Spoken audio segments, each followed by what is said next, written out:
Welcome to the Carnivore Cast, the podcast focused on the carnivore diet and lifestyle, with practical advice from successful carnivores, citizen scientists, and top researchers. I'm your host, Scott Myslinski, and I'm here to speak with experts and experienced carnivores to get answers to your biggest and meatiest questions while helping you live your best life as a carnivore. Monique Attinger is a certified holistic nutritionist who is a world-renowned expert on the plant compound called oxalate. On social media and on her website, she is known as the Low Ox Coach. She is your partner in reaching your health goals through a focus on reducing oxalate intake in combination with high-density nutrition and targeted nutritional supplements. Welcome to the show, Monique. Thanks for having me, Scott. Yeah, this is great. Yeah, awesome. So I'd love to start with just hearing your story. The long version is fine, and how you kind of got to this place focusing on oxalates. Okay. Well, yeah, the long version is kind of interesting because I basically learned about oxalate because of my young daughter. And at the time, she was about 2.5 and was starting to develop issues where she had to pee frequently. She had rashes. She was very sore. Her private parts were very sore. And I was flummoxed. I thought, it's not my first rodeo. It's my second kid. It doesn't seem to be yeast. It doesn't seem to be these other things. And I was really concerned about her potentially being given, like some fairly significant drugs in order to try and get something like this under control. And so we had a trusted family naturopathic doctor at the time. We went to him. I explained, the rashes come and go. The symptoms seem to come and go. I don't seem to get ahead of it. I'm not sure what's going on. He asked me a few questions about her diet, and he says, I think she's got an oxalate problem. And what I remember is saying, what's an oxalate? Because I had never heard of this thing.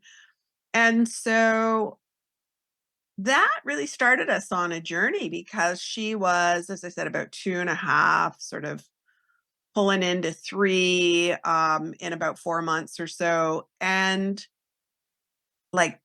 maybe a little stubborn like her mother, maybe a little bit inclined to not want to do something unless there was a good reason. And so I said to her, we're going to do this together and we're going to figure out just how good it is to eat this way. And so I started eating low oxalate. And keep in mind, same trusted naturopathic doctor. And I'd actually been seeing him for a number of years before my daughter was born. And so I start to eat low oxalate, and all of a sudden, all of the kinds of issues I'd been having all started to move at the same time and improve. Wow. And I went, what's that? And what were some of those things that you were dealing with? Well, and that's the thing. There were so many unrelated things that it just seemed like I had a lemon for a body. So I was dealing with my thyroid being low. I was dealing with my adrenals being low. I had terrible digestive issues. It seemed like I had to take handfuls of digestive enzymes to get my food kind of processed at all. I also had really poor immunity. It didn't seem to matter what I did. If my kids came home with the smallest sniffle, I would be down for 2 or 3 weeks. And on top of that, I had poor exercise recovery. I had some pain in some joints, which seemed kind of non-specific. And I would also have really significant achy muscles. And between all of those things and low energy on top of that, any number of diagnoses could have been cobbled together from that combination. And they're not necessarily all related to each other. If you've got sore muscles, that doesn't guarantee your thyroid is low. If you've got achy joints, that doesn't mean your digestion's necessarily off. Oh, and I'm not even talking about the insomnia. I had this crazy insomnia. So when my kids started to sleep through the night, instead of being able to celebrate, I was just getting up alone instead of getting up with them. Oh, so it wasn't that I couldn't fall asleep. I would fall asleep like almost into a coma. And then I would wake up wide awake in the middle of the night. And, so these were all sorts of things that were going on. And everything I tried had worked for a little while, but didn't seem to persist. It was almost like the underlying problem was persistent.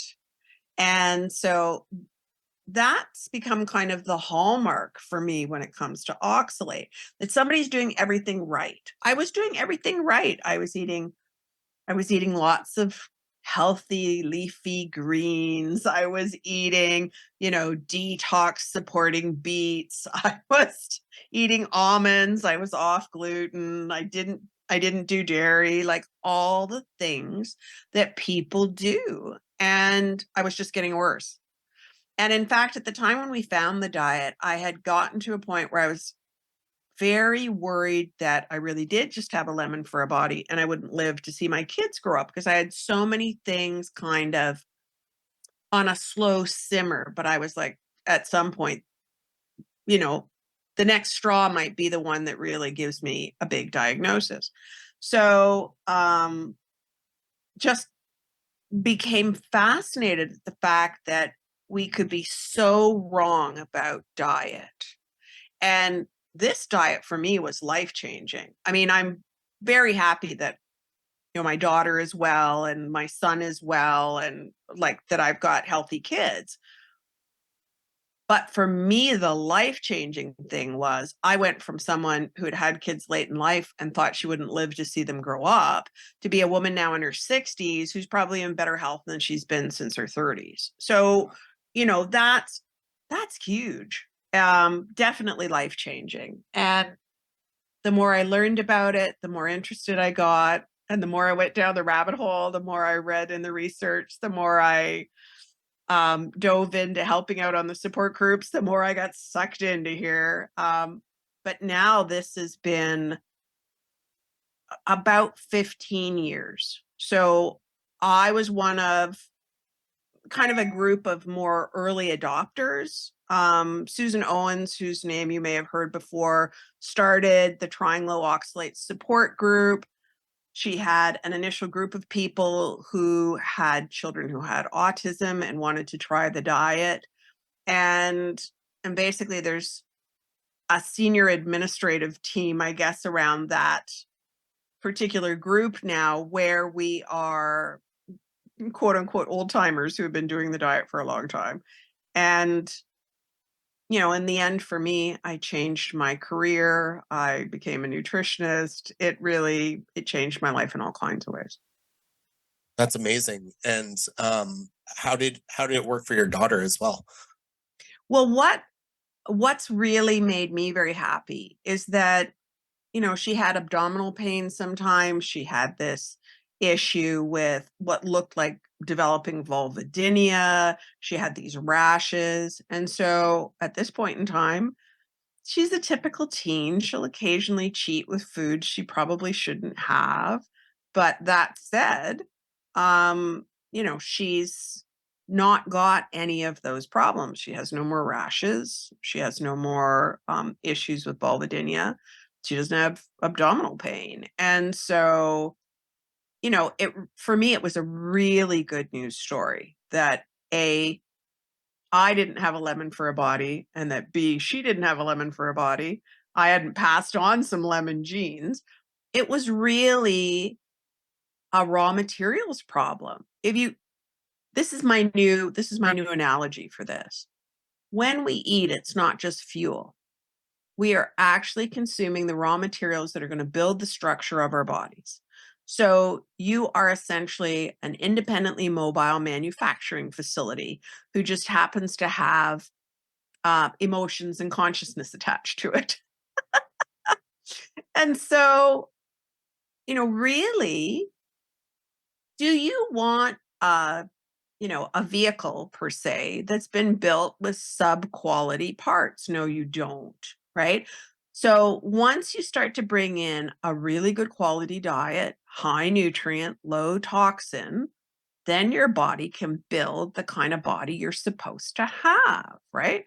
And so the things that I thought were intractable and were never going to change about me turned out to be very amenable to change as long as I gave my body what it really needed.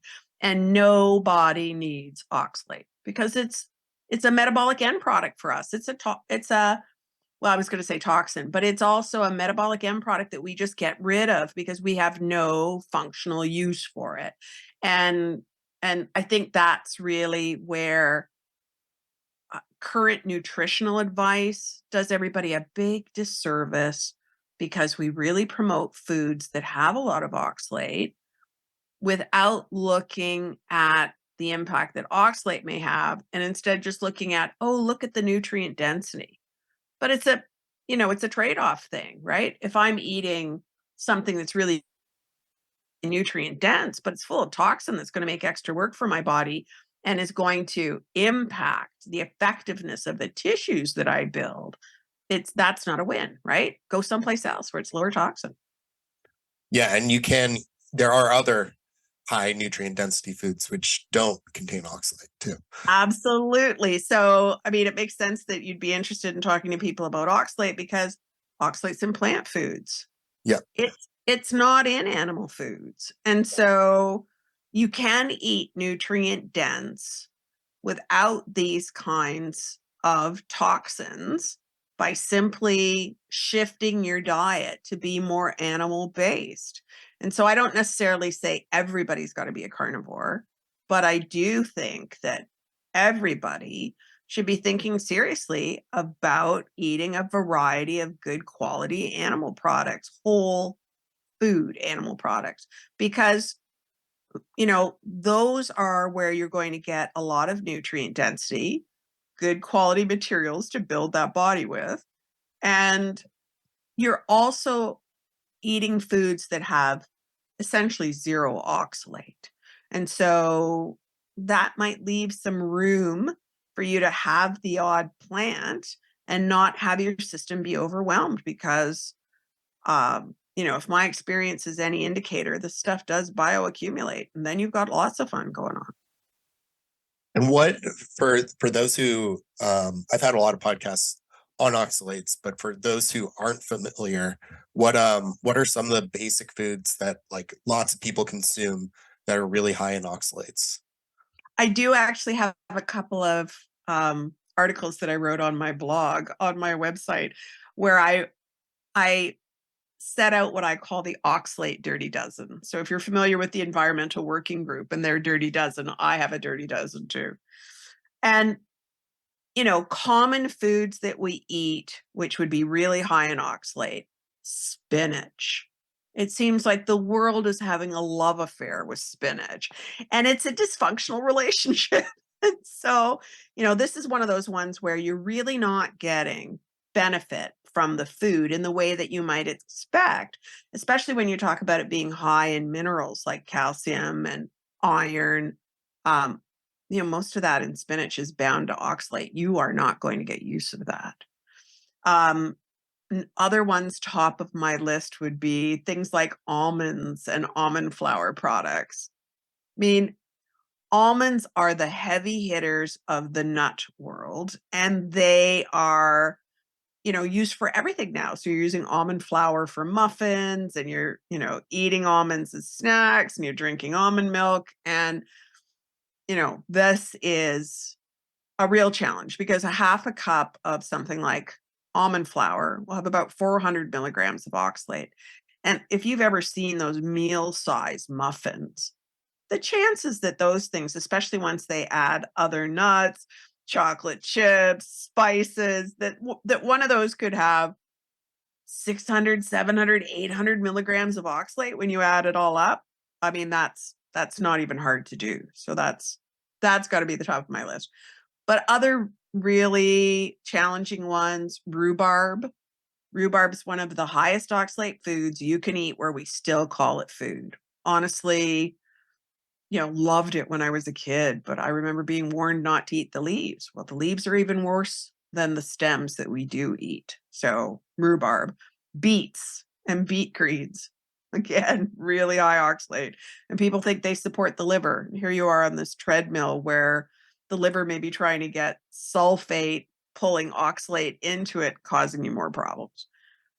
Swiss chard, some of the gluten-free alternatives outside of almonds like teff or buckwheat or quinoa. These are all really high. A lot of the spices can pack a lot of punch. So there's been this obsession with turmeric and adding turmeric to different kinds of drinks. It just makes me shudder. Every teaspoon of turmeric is about 50 milligrams of oxalate. Just don't. Cinnamon's another bad one. And then, things like French fries, where we're often using varieties of potatoes that are quite high in oxalate. And then we substitute the healthier sweet potato for the regular potato, and the sweet potato's got just as much oxalate as the potato. So, things like potatoes are staples. A lot of these leafy greens might be staples in people's diets. Even kale can be a relatively heavy hitter, and that's another one that the world seems to be having a love affair with. So there's a fair number of things where we could really be getting a lot more oxalate than we'd think. And those are only the big guys. One step down from them, there's all kinds of other things that we could be eating, and it adds up in a day. Yeah, absolutely. And you're totally right that a lot of these are touted as like superfoods or health foods, and it's crazy how much oxalate they contain. And I want to talk a little bit about your work in the low ox groups, Yes. and also as a coach. What do you do with someone? How do you help someone when they're coming to you for the first time? They may not know what oxalates are. They may, and they just have a lot of different chronic conditions or health disorders that they feel like they've tried everything for. Where do you start with them? The first part of the process is really figure out where they are kind of on the playing field. There's nothing like a single protocol here because people can be coming to this from so many different directions.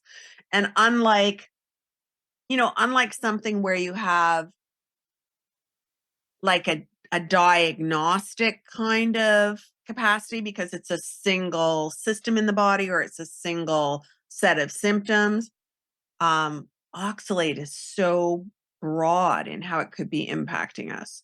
And that really depends on where our bodies have trafficked it. And that can depend on both our health history, as well as our genetics, as well as how high oxalate our diet's been, how committed we were to getting really extra healthy by eating extra. Oh, and I should say chocolate. Before I let all those people off the hook who love dark chocolate. I'm really sorry. I know nobody loves me for this one, but another really high oxalate thing. So it really depends on how they've leaned into high oxalate foods as to where they're at. I will also look at how significant their symptoms are, and really how resilient they are. So are they currently feeling like they're able to handle their life, or are they feeling like they're a bit overwhelmed just trying to do regular everyday tasks? So those kinds of things will make a difference because then I'm going to think about how slowly we need to move. And if somebody's been eating a really high oxalate diet for a long time, their body's developed a kind of homeostasis based on X amount of oxalate coming in every day. And in the same way that an alcoholic can develop tolerance to alcohol, it's almost like we have a kind of tolerance, not necessarily a functional kind of tolerance, but more the body just stops sending out the danger signals every time it's coming in. However, as we change that homeostasis, then we need to do that at a pace that somebody can handle. Because the problem with oxalate is that it's toxic when it goes in. but our health may be a lot better at the time when it starts going in than our health is at the time when we notice there's a problem. So then we're really going to see it on the way out because we are more compromised than we were at the beginning. So I started probably eating a pretty high oxalate diet in my late 20s, early 30s. I didn't notice oxalate on its way in kicking my butt. I assure you, at 48, when it was leaving, I really noticed. And so I'll put together a game plan with people where we're going to bring down oxalate slowly and whatever sources they might have, which may include certain kinds of supplements, which may be higher oxalate too. And also at the same time be trying to put certain basics in place so that if oxalate's leaving the body, given the kinds of things that that molecule does, we will build a toolkit of ways to respond to symptoms and also kind of prepare them for the kinds of stressors they'll have as it goes. Yeah, I can tell you've helped a lot of people because you, the way you describe the process, and there not being like a cookie cutter template or anything like that. And you really have to start with where people are. It shows that you have a lot of experience helping people. Well, this one, because there can be so many different kinds of symptoms going on, and because, honestly, some people by the time they find somebody like me are very sick because they've been doing everything right for decades. They've seen people who have suggested really high oxalate foods. They've been good clients. They've tried to do these things that have been suggested. And so it really has to be nuanced. If somebody goes to someone and that person says, okay, we're just going to cut all the high oxalate diet foods out of your diet, and you're going to be eating, let's say, anything under 100 milligrams would be an improvement from somebody who's coming from like 1500. But the problem with that is that drop is really precipitous. There's some kind of signaling in the body which has not been characterized by anybody, as far as I know, which allows the body to see that oxalate's either dropping in the gut or dropping in the bloodstream. And then the body will start to respond to that by mobilizing oxalate. You do too big a drop. And as somebody who did that, because 15 years ago, we didn't know what we know now about what's happening when people drop oxalate. If you drop precipitously like that, you can end up in the ER with stuff going on. And I did once, and that was an unpleasant experience. And in my case, it drove like a kind of blood pressure spike, which almost felt at the same time like I was having an allergic reaction to something. So I get into the hospital and my blood pressure was 230 over 130. Wow. Yeah. And this is the middle of the night. And no, I haven't been running a marathon. And, um, and I was pretty sure it was oxalate, but that's a pretty intimidating kind of experience. So it was an interesting experience in the long run because mostly what they did was actually give me some medications which turned out to do things like stabilize mast cells. And at that point in time, we didn't know that oxalate had anything to do with mast cells, but we now know that oxalate can drive the inflammasome. And if it sets up the inflammasome and the mast cells become more reactive, you can have symptoms which are being driven kind of indirectly from oxalate as opposed to a straight on inflammatory kind of symptom. So we now know a little bit more, but boy, would I love to get the attention of some researchers who could, do some work to look at what's really going on here. But the lack of interest in what the what the oxalate molecule is doing outside the kidney is profound. I'm surprised that everybody thinks it's all fun and games until you have, kidney function failing. And then we'll start to track it in the rest of the body. And oh, look where it is. But up until that point, there's a complete, it's like dead air. Nobody's paying any attention there. Yeah. And that transition phase, I've heard so many people talk about it, and it seems very important. How can someone know, like, how fast to transition, or like what points to transition to along the way? This is really one of those places where I think we're learning more and more over time. But one of the things after my own experience with dropping too precipitously is I started to tell people, come down 5 to 10% at a time. The higher your intake, the more likely you should come down 5%. And so if somebody came to me and they were consuming something like 500 milligrams of oxalate a day, and I hesitate to use the word eat because we're not getting benefit from it. So we'll say consume. If they're taking in that kind of level of oxalate, they may be able to come down 10%. So that would be maybe 50 milligrams of oxalate each time you drop. Maybe you do that every 1 to 2 weeks. And if you see anything negative, you either hang out where you are or even go back up a 50 milligram jump. And just do that really nice and slow. And as you come into sort of the textbook definition of a low oxalate diet, which is around 50 milligrams, then maybe you're dropping 20 or 25 at a time, right? So I think it's got to be a lot more nuanced than people have considered.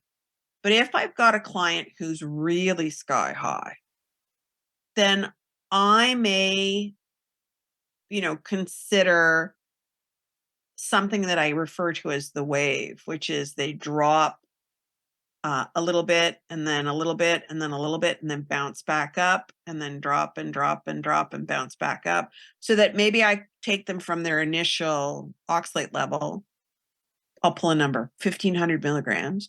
So maybe I have them go 1,400, 1,300, 1,200, 1,400, 1,300, 1,200, because we keep the body having to pay attention. I think of it almost like mixing up exercises for the muscles. We don't want the body to start to go, oh, I've dropped this much, and it's just going to be like that all the time. We want the body to be on its toes and pay attention.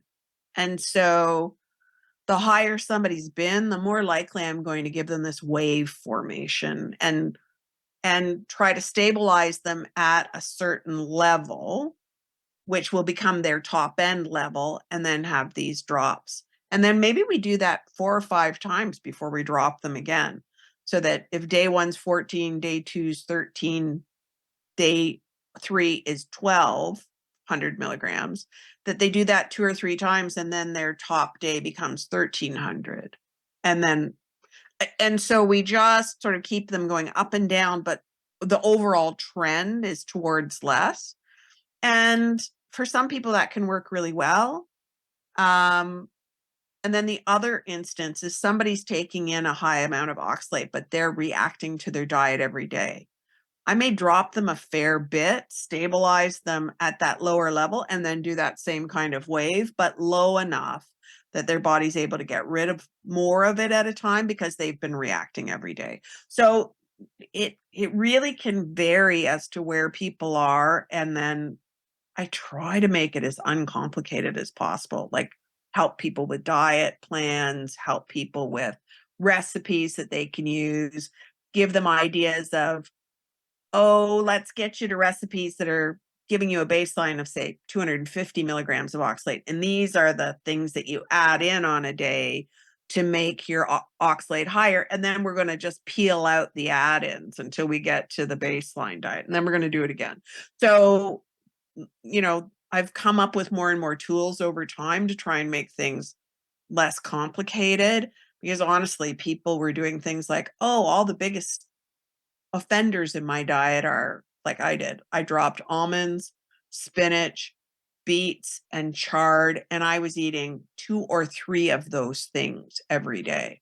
Well, that was like about 1,000 milligrams of oxalate. It just would disappeared. It's not surprising I had some rough runs there. Yeah, really interesting. And what are some of the best resources for folks to figure out like how much oxalate they're intaking, and get a sense of like how much oxalate are in different foods? I would say of the resources out there, the one I trust the best is the one that the Triangle Oxalate Support Group has. Now, is it the simplest tool in the world? No, but that's actually one of the reasons I like it. And I also know the researcher who's doing the testing for the group. So I trust that this doctor who has worked and published in the oxalate field is, doing a good job on the research and doing a good job on the testing, because he's got a history of, that's his research area, has been testing different levels of oxalate for intake. We also, through the Triangle Oxalate Support Group, maintain thousands of lines of data on different foods. And I don't see anybody else doing that. And we test some of the, processed foods that people are using, bread, crackers, pasta, sauces, things that families will have had in their diet so that they can understand, oh, when I was eating that, that gives me about this much oxalate. And it just gives us a chance to sort of peg them, because they may not have been eating the same amount of oxalate every day. They may have been going up and down. So if somebody can give me even 3 or 4 days of their diet, I can say, okay, you're doing approximately this on a daily basis. And that may be where I stabilize them, because they've been going up and down. And so that might be the kind of level. So if they join a place like the Triangle Oxalate Support Groups, they'll be able to get access to that spreadsheet. And there are people like me who actually still volunteer on the group and try to pay forward, basically the support that we got when we needed it. That's great. Yeah, I think that group and then folks like yourself to give more personalized guidance are wonderful resources. And you've been in the oxalate world for over a decade now. What are some of the things that you've continued to learn, things that you've changed your mind on or have surprised you in the world of oxalates? That's a really good question. Because when I initially learned about oxalate, I just assumed oxalate was the problem and nothing else. And what we've learned over time is that there are other factors in the body that can affect trafficking.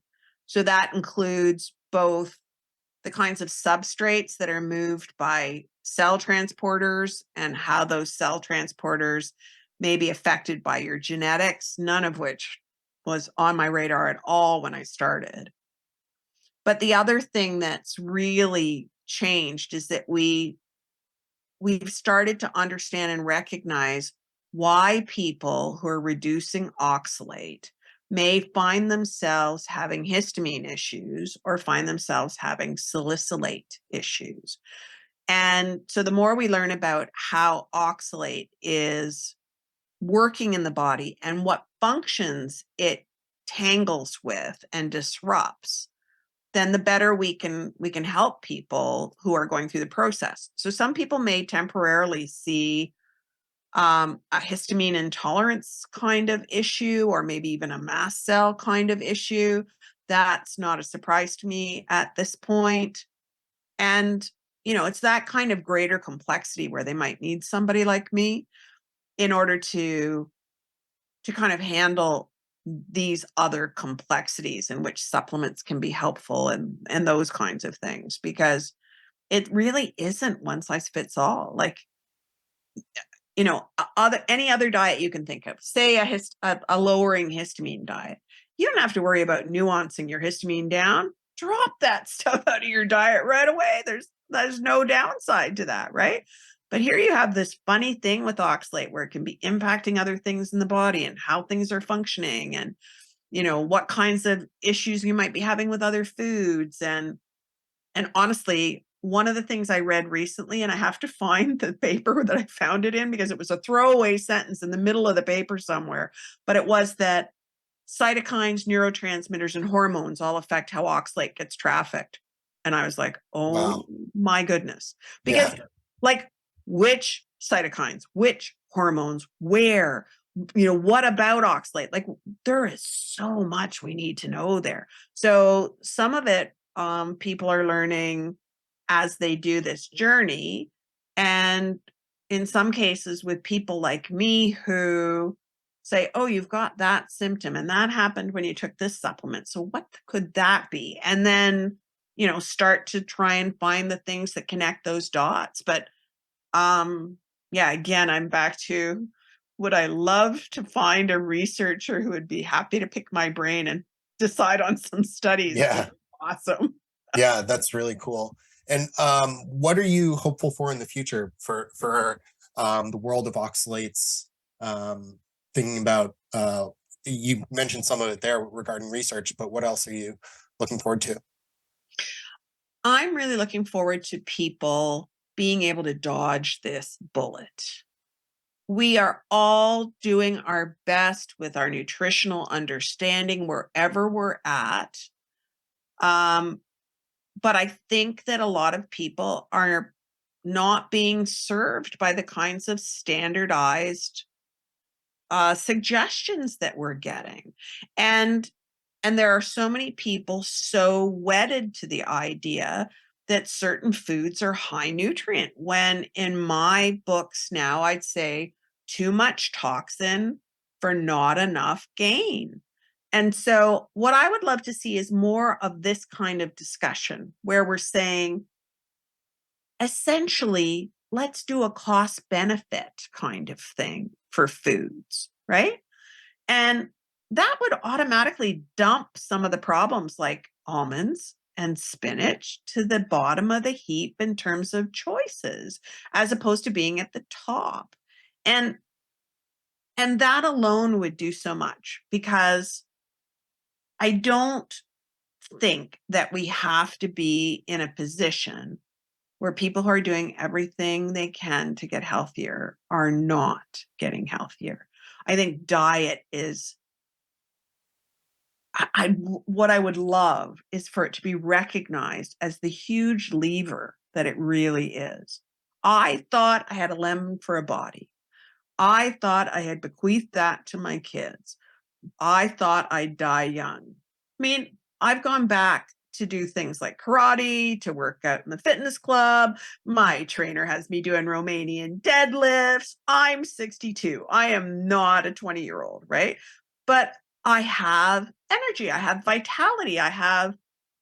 And when I look at my compatriots in my age range, they're not necessarily feeling vital. They're not necessarily having a lot of energy. They are taking one or more prescriptions. They have arthritis. They have all kinds of things.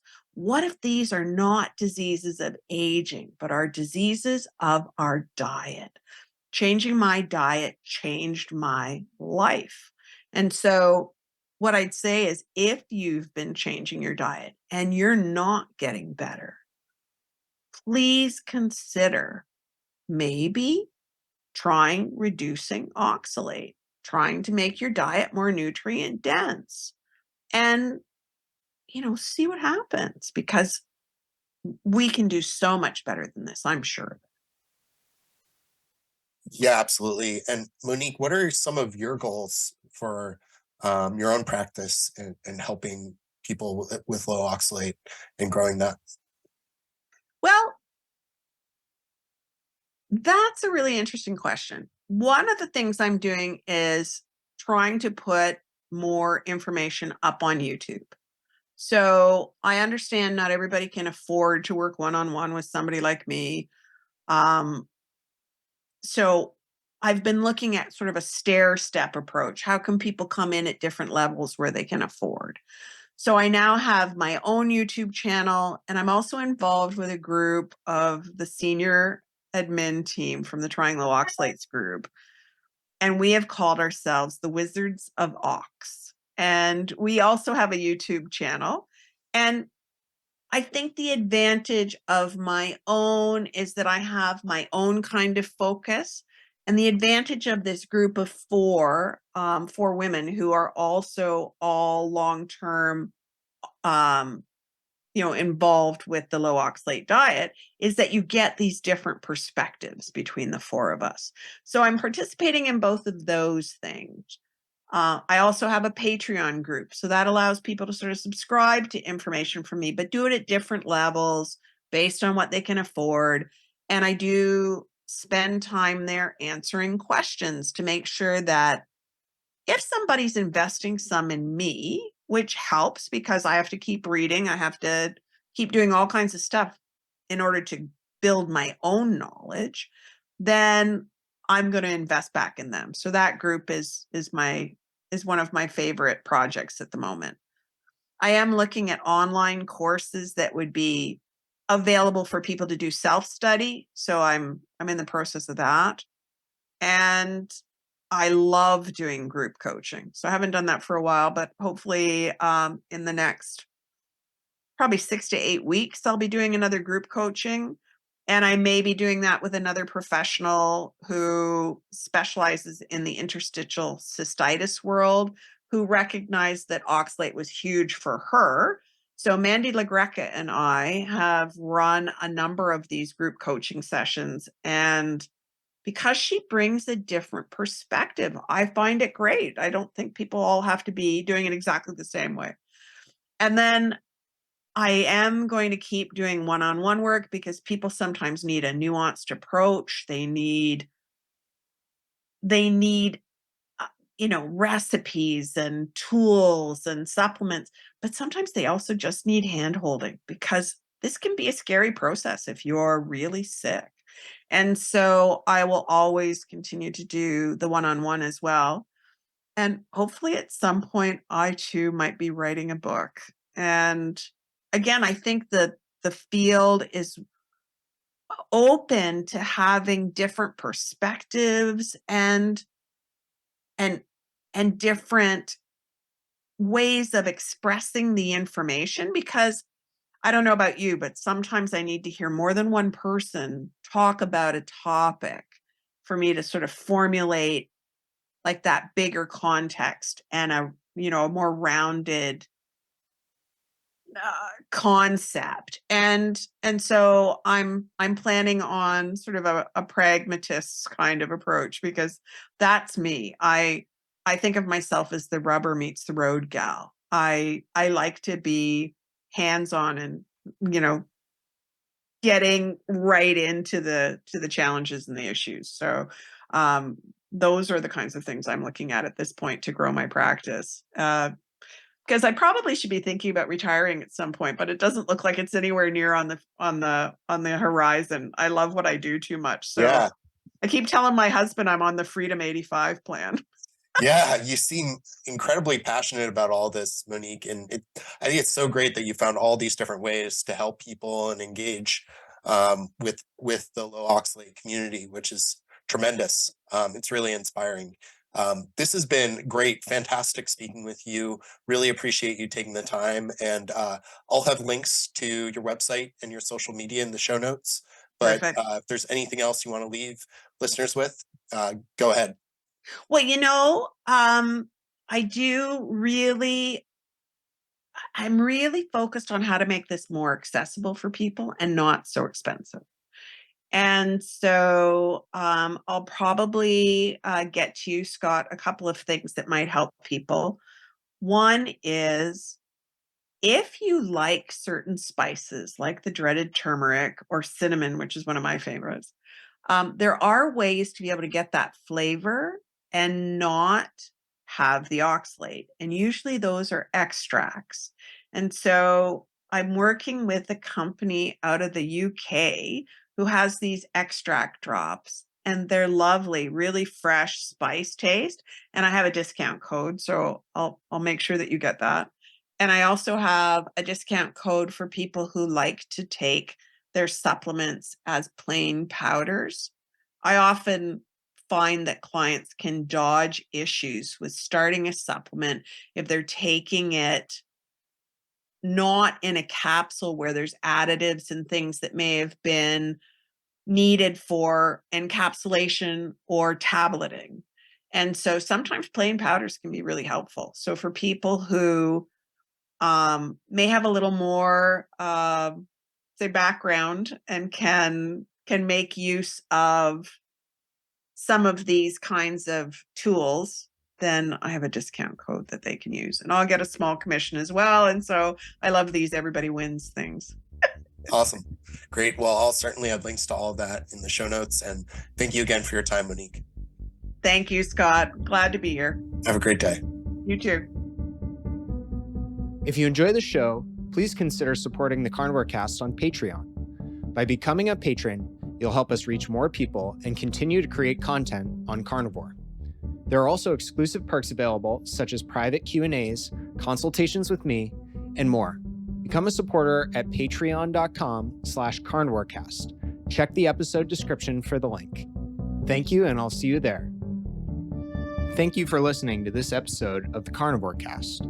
If you enjoyed this episode, please review on iTunes. It really helps us out, and share it with a friend. What questions would you like answered, or who would you like to hear from in the carnivore research community? You can find me on Twitter, Instagram, and Facebook at Carnivore Cast, or go to carnivorecast.com. You can also email me at info@carnivorecast.com. I'd love to hear from you. Until next time, keep it carnivore.